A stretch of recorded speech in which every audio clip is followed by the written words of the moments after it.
창세기 원어강의 광명을 캐러 가자 6번째 시간을 은행 가운데 시작하도록 하겠습니다. 오늘은 신앙생활의 비결은 한 덩어리의 진액이 되는 것이다. 마태복음 22장을 본문을 가지고 우리 한번 창세기 속에 숨겨져 있는 그 은혜를 마태복음에서 찾아보도록 하겠습니다. 한 덩어리의 진액이 되는 것이다. 하나님이 땅의 흙으로 사람의 몸을 지으시고 그 코에 생기를 불어넣으시니 생명이 되었다. 창세기에 나오는 말씀입니다. 토기장이가 주물르는 대로 빚는 대로 형체가 나타나는 사람입니다. 토기장이가 마음대로 빚을 수 있는 한 덩어리의 진액이 되려면 그 진액이 꼭 해야 될 것이 한 가지가 있는데 그것은 바로 진액이라는 자의식 자체가 없어지는 것입니다. 나는 둥글둥글한 진흙으로 남아있겠다고 하는 자체적 의지가 있어서는 토기장에는 결코 그 진흙을 빚을 수가 없습니다. 많은 사람들이 하나님, 나를 이런 모양과 형상으로 만들어 주시옵소서. 큰 놈은 뭐가 되게 해주시고 둘째 놈은 뭐가 되게 해주세요. 전부 주문을 올립니다. 전 세계 수많은 지구촌의 아버지 어머니들이 말입니다. 그런데 주문을 받는 이가 보면 모든 자가 다 뭐가 되고 싶어요? 대통령, 모든 자가 국회의원, 의사, 탑스타, CEO, 판검사. 그럼 이 세상에서 쓰레기 청소할 청소부는 하나도 없습니다. 그러면 서울 시내에는 장관, 판검사, 스타, 의사, 국회의원만 득실거리고 거리에 나부끼는 쓰레기는 누가 치우는 것입니까? 하나님은 이것 때문에 응답을 하실 수가 없습니다. 이런 사람들로 교회가 차고 넘치니 하나님은 이것 때문에 공사를 시작하실 수가 없습니다. 장관이 흘려고 한 쓰레기를 청소부가 치워줘야 합니다. 대통령이 먹을 밥을 지어줄 가정부가 있어야 합니다. 주문을 하고 있기 때문에 하나님은 공사를 시작하지 못하신다는 사실을 우리가 알아야 합니다. 사랑하는 성도 여러분, 내가 하나님 앞에서 어떤 사람이 되기 위해 이 시간에 나왔습니까? 청소부도 하나님의 형상이고 가정부도 하나님의 형상이고 대통령도 하나님의 형상입니다. 아니, 오히려 자실 있는 자보다도 하나님의 형상은 섬기는 자들입니다. 그런데 우리는 우리 자식들을 하나도 섬기는 자 만들려고 하지 않고 전부 섬김을 받는 자가 되기를 원합니다. 하나님은 귀 쓸 것이 있는가 하면 천이 쓸 것도 만드십니다. 이 세상에 사는 동안에는 말입니다. 우리 모두 회개해야 합니다. 이번에 생각해 볼 것은 마태복음 22장의 예수님과 사두개인 간의 부활의 논쟁을 얘기하고자 하는 것입니다. 여기서 주목해 볼 것은 23절 서두에 부활이 없다는 사두개인들에게 사두개인들이 예수님에게 시비를 걸고 있는 모습입니다. 죽었나이다. 죽었나이다. 첫째도 죽었나이다. 둘째도 죽었나이다.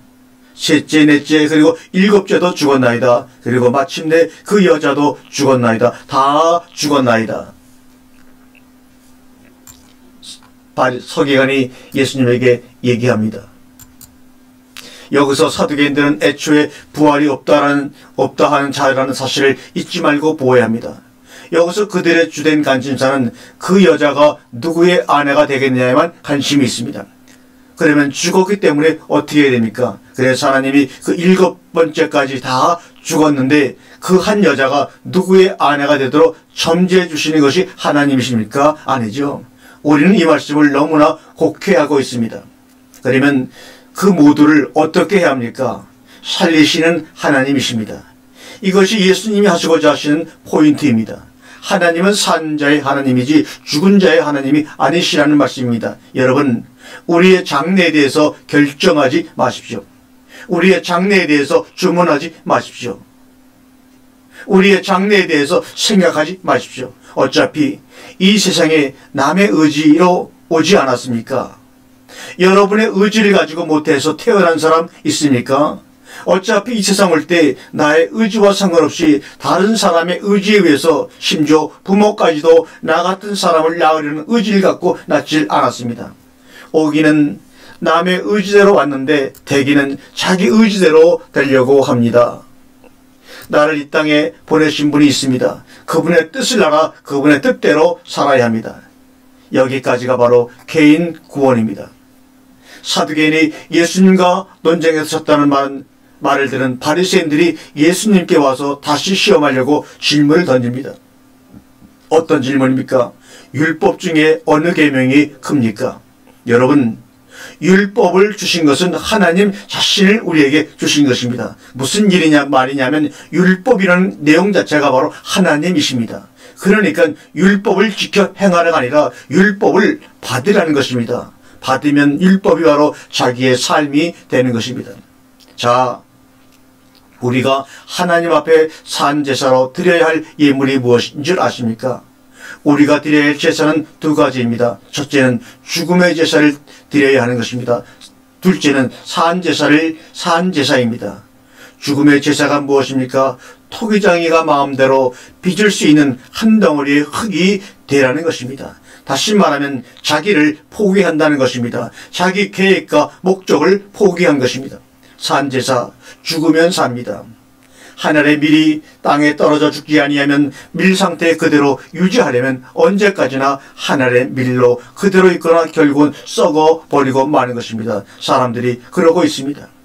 죄인의 상태로 그냥 존재하기를 원하고 있습니다. 그리고 십자가만 바라보고 있는 것입니다.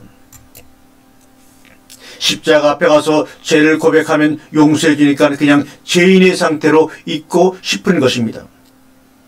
하늘의 밀이 땅에 떨어져 죽으면 그 다음에 밀의 존재는 이 세상에 없습니다. 하늘의 밀에서 오는 죽게 해달라는 것입니다. 그런데 밀이 죽으려면 어떻게 돼야 됩니까? 심기워져야 합니다. 심기워졌다는 말은 땅에 버려졌다는 말입니다. 버려져 버린 것입니다. 죽으면 다시 만날 수 있는데 죽기를 싫어합니다. 그리고 보호해주고 살려달라는 것입니다. 말 그대로 있기를 바라는 겁니다. 그분이 추수하러 오십니다. 그때 우리가 그분을 만날 때는 주인과 종의 관계가 아닌 아버지와 자녀의 변화된 관계로 만나 영원히 함께 거하는 겁니다. 하나님, 썩지 않고 열심히 노력하고 성공해서 저 고지를 점령해 당신의 이름을 세상에 내고 죽어 큰 상급 받기를 원합니다. 이렇게 고백하며 살아가고 있습니다. 현재 우리들의 모습이. 그러나 하나님은 변화된 우리 자신을 원하시지 우리의 것을 원하지 않습니다. 산제사, 무엇을 드려야 합니까? 나 자신을 드려야 합니다. 나 자신의 것을 드리는 것이 아닙니다. 그렇다면 나 자신이 어떤 요소로 구성되어 있습니까? 첫째는 마음이요, 둘째는 뜻이요, 셋째는 정성이요, 넷째는 목숨입니다. 이것을 어떻게 드려야 합니까? 첫째, 마음, 중심입니다. 좌소입니다. 왜 마음을 드려야 됩니까? 이 마음에 누가 계시기에? 하나님이 계십니다. 자, 산제사를 드렸습니까? 안 드렸습니까? 어디서부터 놓입니까? 마음에서부터 실패입니다. 두 번째, 뜻입니다. 뜻을 드린다고 하는 것은 내가 이렇게 해서 잘 되어가지고 잘된 그 결과를 하나님께 돌리는 것이 아니라 내가 가졌던 뜻은 모조리 다 없애버리고 하나님의 뜻이 나의 뜻이 되는 것입니다. 하나님의 뜻은 사랑하라입니다. 그러면 사랑하라의 하나님이 마음에 와서 마음이 하나님의 집이 되어버리고 또 나의 뜻은 없어지고 하나님의 뜻이 되어버리면 나의 뜻은 사랑하라가 되는 것입니다.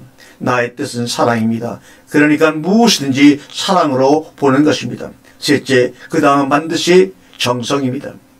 이 정성이 무슨 정성이 되어야 합니까? 어떤 대가나 대접의 정성이 아니라 사랑의 정성이어야 합니다.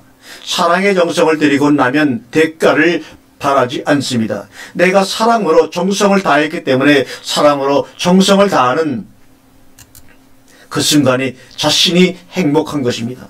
그 다음에 목숨, 사랑은 무엇을 줍니까? 돈을 줍니까? 옷을 줍니까? 밥을 줍니까? 사랑은 자신을 주는 것입니다.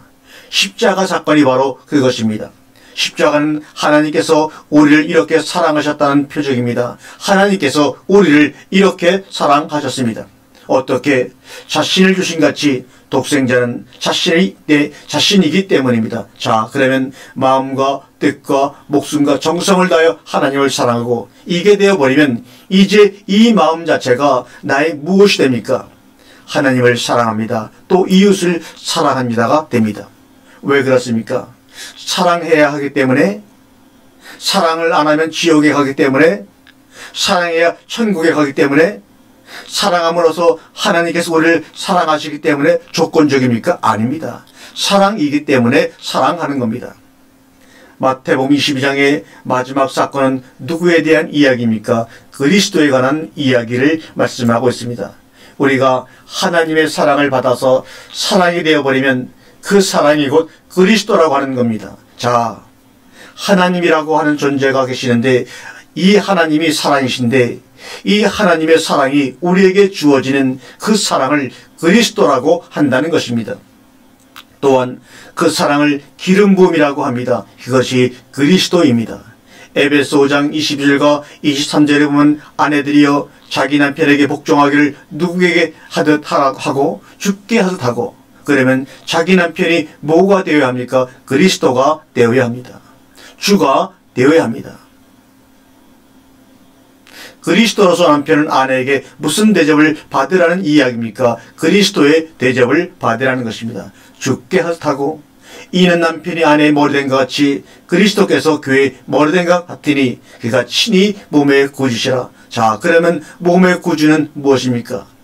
마음과 뜻과 목숨과 정성이 내재하고 있는 것이 몸입니다. 이 몸에 하나님의 사랑과 그리스도가 들어와 있는 것입니다. 이 사랑이 몸에 와 있으면 이 몸은 이 사랑으로 말미암아 무엇이 된 것입니까? 구원을 받은 것입니다. 그래서 몸의 구주인 것입니다. 그래서 몸의 구원을 받습니다. 그러나 교회가 그리스도께 하듯 아내들도 범사에 그 남편에게 복종하라. 왜입니까? 남편이 무엇이기 때문에 그렇습니까? 그리스도가 되었기 때문에, 주가 되었기 때문입니다. 그 다음, 남편들아 아내 사랑하기를 어떤 사랑으로 사랑합니까? 에베소 5장 1절과 2절 3절을 보면, 그러므로 사랑을 입은 자녀같이 너희는 하나님을 본받는 자가 되고 그리스도께서 너희를 사랑하신 것 같이 너희도 사랑 가운데 행하라. 그는 우리를 위하여 자신을 버리사 향기로운 제물과 생축으로 하나님께 드려졌느니라. 여기서 그는 우리를 위하여 자신을 버리사, 파라디돔이, 이 말은 무엇입니까? 자신을 우리에게 전했다는 말입니다. 예수님 편에서 보게 되면, 우리가 보게 되면 예수님은 자신을 버리신 거지만 예수님 편에서 본다면 자신을 우리에게 파라디돔이 전해버리고 말았습니다. 우리 속으로 들어오시고 말았습니다. 향기로운 제물과 희생제물로 하나님께 드리셨느니라. 그리고 3절을 보면 음행과 온갖 더러운 것과 탐욕은 너희 중에서 그 이름이라도 부르지 말라. 아내 사랑이 이런 것입니까? 아닙니다. 오해하지 말아야 합니다. 그리스도께서 교회를 사랑하시고 위하여 자신을 주신 같이, 그러면 그리스도된 남편이 아내에게 무엇을 줘야 됩니까? 누구의 사랑을 줘야 됩니까? 하나님의 사랑, 곧 그리스도를 주는 것입니다. 이는 곧 물러서서 말씀으로 깨끗하게 하사 거룩하게 하시고 자기 앞에 영광스러운 교회로 세우사 티나 주름 잡힌 것이나 이런 것들 없이 거룩하고 흠이 없게 하려 하심이라. 아멘. 바로 이것입니다. 정확하게 나왔습니다. 그래서 그리스도가 못된 아내들은 교회에서 잠잠하고 집에 돌아가서 그리스도가 된 남편에게 물으라고 한 것입니다. 이미 그리스도가 되어버리면 그리스도 안에서 남자, 여자 구별이 없습니다. 이것이 교회와 그리스도에 관한 비밀인 것입니다. 이미 그 속에 서로 그리스도가 들어가서 그리스도가 되어버리면 그리스도 안에서는 너는 남자야, 너는 여자야 구별이 없습니다. 이것이 바로 교회와 그리스도에 관한 비밀인 것입니다. 우리는 운명적으로 하나님의 사랑에 감염되어야 할 사람들이고 하나님의 사랑에 감염되어서 열병을 알아야 할 사람들입니다. 하나님은 우리를 사랑하시는 그 사랑의 열병을 앓고 있는 것입니다. 그리스도는 우리를 사랑하시는 그 사랑의 열병을 앓고 있는 것입니다. 우리는 먹어서 행복합니까? 사랑함으로 행복합니까? 선택은 우리 자신들에게 있습니다. 아멘.